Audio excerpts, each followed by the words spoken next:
Rich, but I came from the Nile Valley. It's bittersweet, I smile sadly. Truth rarely seen like child's daddies. I'm in Hotep, I style flashy. Regarded highly, I'm Selassie. As time is passing, tribes are clashing. I know the ledge, I grow my dreads. My queen's two open legs have golden eggs, I'm hatched. 9 months had to hold my breath. Now I dream so heavy that I broke the bed. Provoke the feds that slaughter the sons. 12 get the 4-5 like a quarter to 1. The war has begun. Latin for sun, the soul and melanites get more of the sun. We the fortunate ones. Got the God in the womb and the Lord in my come, and no more means love. Death is the source that I'm from. Everything that they do, we have already done. Self-taught, my ice a melt salt. Mine high price, I write and sell thought. I felt cloth, I cannot in cotton shopping. Aquaponic, chronic options. Botanizing and pot concoction. Earth a thought, her twat is rotten. Peace, family. Welcome to another episode Underground Railroad Productions. This is your host, Brother Rich, aka Black Magic. As you can see, I'm with the MC of the hour, Cambatta, the brother you hear in the beginning of every video. That everybody love that track. This is the brother right here. I produced the record. We got something special happening this Friday, Cambatta. It's real special to me and you. We getting ready. We loving it. We're gonna have a live listening session, man, hosted by Lord Jamar from Brand Nubian. Black Dot's gonna be in the building. Red Pill, Blue Pill's gonna be in the building. It's gonna be a star-studded event. A live listening session live on YouTube, man. It's dope, man. The project is going to be available for purchase as well on Cambatta's website. I mean, people, you don't want to miss this one. This one is going to be special right here. You're not seeing this in many places. A live listening music session on YouTube, man. Talk to me. Tell the people about it, Cambatta. What can they expect? Yes. This is a very important moment in history right now. Right now in hip-hop, there's serious voids that need to be filled. And, of course, you know, we have so many talented artists in the world. People are becoming more and more conscious every day, more and more woke every day. And whether they are or they aren't, and maybe they're just professing to be so, the fact is, it's in the air. Everybody's looking for meaning, purpose, origin. Everybody's trying to get better. The intellect is growing. And for that, Holy Ghost is the perfect tool. It's going to be the perfect assistant to getting you there. Like, basically, this is the culmination of everything. This is me watching Black Magic 363 for the past 4 years and assimilating all this knowledge from our master teachers, our ancestors, our forefathers. And this is it. We compacted into 6 incredible songs. And basically, contextually, this is going to be something that you're going to want to show to your kids, that you're going to want to keep in the reservoir forever. And it's a great opportunity. I don't think it could have been possible unless divine intervention brought me to Brother Rich. And we've been able to work hand in hand on this project. Half the beats we made live in person together. So the energy was very centrifugal, and it was very in, you know what I mean? We was in there, man. It was, I think it's going to be a great opportunity for people. This Friday, you'll be able to buy it live. We're going to be breaking down the bars. We actually got special surprise for, I'm not going to let the cat out the bag yet, because we still putting the frosting on the cake. But when you grab the album, we're going to make sure that it's going to be a worthwhile experience, something new that's never been before done. We're trying to elevate and innovate at all corners, you know. So, indeed, bottom, man. Like I said, your music touches so many people. People have sent me videos listening to it with their children, people dancing. I mean, people just resonated with the message so much. What I want to ask you, Bada, why is music so effective in terms of, like, I see a lot of the Instagram videos where the children are learning division now, and they doing the dances and the nay and all of these dances that's out, and they remixing Cardi B's Bodak Yellow into a educational version. The churches is remixing these songs, Bodak Yellow and whatever song is popular at the time. What is it about music, Bada, that, I mean, you could be a teacher, you could be a politician, you could be the king of a country, you could have the most powerful position in the world, but there's something about that musician and the music within and the music of that musician that's able to reach the people where it seems as where nobody else can reach that person. What is it about it, Bada? I mean, that's definitely a multifaceted answer, because when I'm speaking to somebody, I'm only using one channel. I'm only speaking to you. You're hearing just the tone of my voice. However, music incorporates a cacophony of sounds. So you might be hearing a piano, a drum, a flute, a horn, or whatever it may be. All of these instruments are responsible for a different tone and frequency. All of these frequencies and all of these tones, all of these harmonics affect your mind, body, and soul in different ways. So when you have something as powerful as a song, number one, recidivism or addiction is all based off of repetition. And that's the same thing that you're getting with music, is you're getting a repetitious rhythm. And we're very rhythmic people, obviously, especially black people. All humans in general, but especially black people, are very melodic, rhythmic people. I think that's why, I mean, when you're speaking to somebody musically, number one, there's no conversation. It's a vicarious experience that there's no answer to. You assume the voice as if it's yours. If I'm giving you a grand mantra and I'm saying I'm rich, I'm strong, I'm powerful, I'm the best, I'm this, I'm that, it can be seen as a narcissistic expression. However, to the listener, that's them speaking. So when you have something, and then more specifically, what we're doing, so not only is it repetitious, not only is it rhythmic, not only is it musical, but the things that I'm saying are unique, they're abstract, they're obscure, and they're real. So when something hits you, it's almost like a eureka moment when somebody tells you something that's facts or is truth. Something different is when you're hearing falsities and you're hearing lies, it's just loose. There's no substance to it. You don't feel it. When somebody says something that's of truth, you feel it in your soul, and that's kind of where we're coming from with this. Not only that, with rhyme schemes, I'm using a lot of mathematical syllabic rhyme schemes that basically satisfy the equation on both ends. So when you're hearing a person rhyme and everything rhymes like that, it does something to the psyche to satisfy the mathematics, the patterns. And it's kind of like seeing somebody like cut perfectly through a cake or something. Like it's so satisfactory. Like hip hop is the most effective form ever on earth, I think, because it involves everything. And in a simple way. Sometimes to communicate the most complex things, you have to simplify it.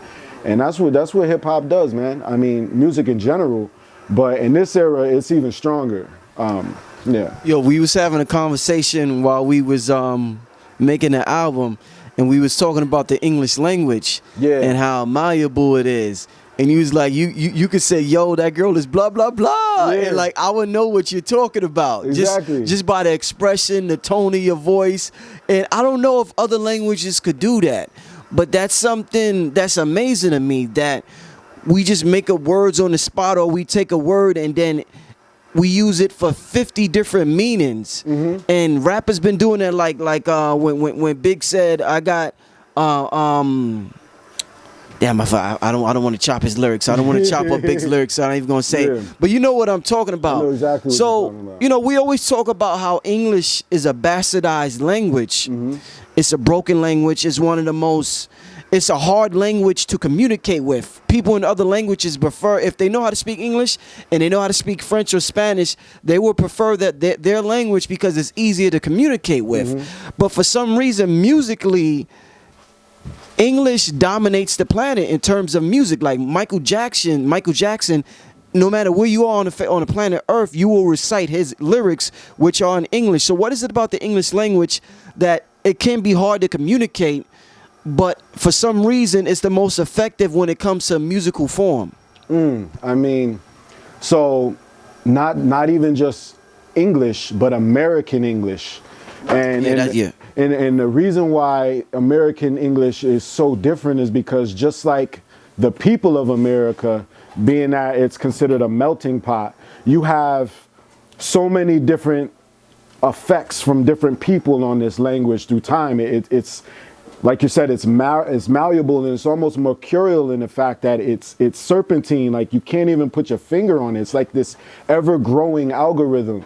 And I don't know if a language like this has ever existed in history, to the point where, like you said before, if I see a bad chick and I'm like, and you know, she got something going on, and I'm like, dang, yo, that girl got a big boo-ba-boo-ba-bay boo-boo. You're going to be like, even though that's not an existing word, because of the context in which I used it, it's a word now, a badunkadunk. Yo, that's cray, bro. You know what I mean? Like, I don't even have to use real words. I just have to have the intention behind it. And I don't think there's any other language on earth that you can just continuously add language and like chop it up. I mean, I don't know how this language developed, but it's definitely perfect for hip hop. Like hip hop, that's why rap in any other language isn't the same, because the laws and the rules to the languages are so rigid. So rigid, exactly. Okay. In American English, there's no rules. Like I can speak to you any way I want, and as long as you can kind of understand it, is law. Is there, you know? And I mean, it just works, man. It's timing. Like, and I'm glad to be able to speak it, because the bars, like American English allows so many bar possibilities that it's, you know, it's definitely, wow, definitely. I mean, why do you think every other language attempts to rap in English? Every other country, rap in any other language is not the same. You're not going to be able to pull punchlines and double layered metaphors and triple entendres, because in our language, one word can mean 90 things. I could say, yo, that's my dog. And in another language, no, you're talking about an actual dog. That's not your homie. Even the word homie, like, home is a place that you, so you would have to say somebody that's been in my home before, or something like that. You know what I mean? Like, but no, I totally get it. But you know what, Bada? For many years, for decades, people looked at the manipulation of the English language, what many will call Ebonics, as being ignorant. So a black person may speak like that, or they may change the whole language around and say boom boom bow, or you know, cray cray, or whatever. And they look at it as ignorant, but people are starting to look at it as genius, and they're starting to put it in dictionaries, and it's starting to, if you look at television, they use it all over television. I mean, when you could watch the newscast, and they'd be like, yo, I want to give a shout out. I remember when shout out was exclusive to a small community, a small black community, when we'd be like, yo, I want to give a shout out. Now the announcers are like, yes, I would like to give a shout out to. So it's just interesting how something that was once considered so ignorant, and we can't even learn the language, so we're just talking Ebonics, is now looked at as something genius. Could you talk to me about that? Definitely. I mean, even in Ebonics, it's obviously ebonized phonics, and who are black people, like, what do we do? Like, we put rhythm in everything. We put swag in everything. It's just our symbiotic relationship with Earth. Like, so anything you give us, we're gonna add that flair to it, that ebonized flair. So language, as rigid as the American language is, it was created in Europe, which is a completely different climate. The people there are completely different than Africans, obviously. I mean, humans are humans, but clearly Africans and Europeans are very different. So would their ways of expression. African language is more tonal, it's more feeling, it's more, you know, when you say a bass word, you really feel it. You're talking almost from the diaphragm. Like, so of course, if we get a hold of anything, whether it's food, you could give us collard greens and we're gonna add different spices to it to make it a black food. You give us chicken, we're gonna add the joint to it. You know what I mean? It's the same with our language. Like, we're gonna take a rigid, flat, blank language and we're gonna add spike to it. So you could be like, nah, yeah, man, that's facts though, man. You heard me though? Oh, yeah. And you know exactly what I'm talking about. And it's almost better. Like, you're shortening the words. You still understand them. You can basically compact a whole sentence into one word. Hey, ready to go though? Hey, are you ready? Are you prepared to leave now? Then I leave. You know what I mean? Like, it's so many different ways like that you could just speak. If you're, even the way I talk, like, it's all this. It's not like, hello, how are you doing today? We are now reporting from Harlem, New York. It's not, yo, chill, man. We in the basement right now. We lit. You know, even lit, like light lit, like, okay, my candle is on. It makes sense. It's genius. It's visual, but it's packaged much smaller. Like, you know what I wonder about it? Like in your music, you mentioned words like, you mentioned the metal netta, you know, the Kabbalah, these different cultures that existed in the past. If they were anything like us, I'm wondering, because if you, let me use a word like lit, for example, or a word like crazy. During a certain time frame, crazy means something. Like, let's say from 85 to 2000, crazy might mean good. From 2000 to 215, now that term is played out, it goes back to being crazy. Yeah. Same thing with dope. From 80 to 88, dope was considered a drug. From 88, and I'm not being precise with the timeline, but from 88 to 2008, dope was considered something that was good. Yeah. So if somebody 100 years from now goes back and tries to study our language, it would be confusing as fuck.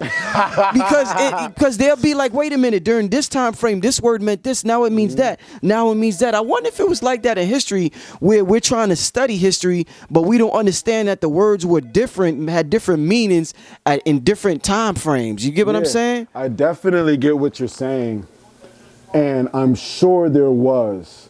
However, any artifact that we find that was kind of preserved through time was probably something of great importance, and the people that were responsible for writing those doctrines were probably extremely precise in their literation.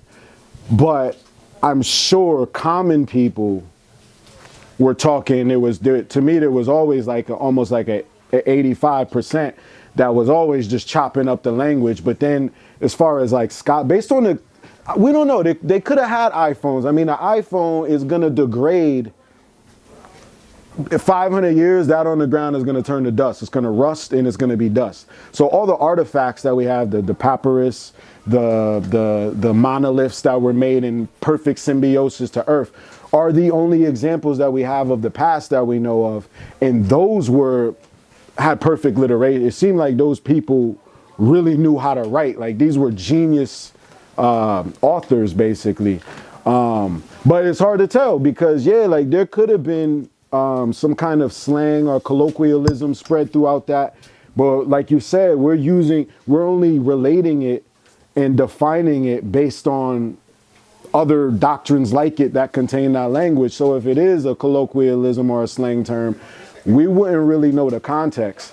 But I think things that were written back then there was a lot more detail, just based on the fact that now we're in the information age and everybody has a medium of technology to write on. There's no real rule. Nobody's, right. Right. What you think about, I was listening to Jadakiss and Fab's album the other day. They just did a joint album and it was dope. Shout out to Jada and Fab. And I noticed everybody, you can't ignore what's happening in the world today. Everybody's lyrics, everybody's not quite like Kendrick Lamar. Even 21 Savage on his album, there's a little more substance being said in the rap. I feel as though with a lot of people that are normally, even with J444, I mean, that was like a surprise to a lot of people that he came across. Like, the whole album was pretty much like conscious, was literally like a Mos Def album or whatever. Do you think this is something that's a fad as far as artists spitting more conscious lyrics, or do you think this is something that's here to stay? I think it's a little bit of both. I think it's here to stay because once you receive this information and once you open your mind to it, there's no reset button. You know what I mean? Once you're on this path, you can stop.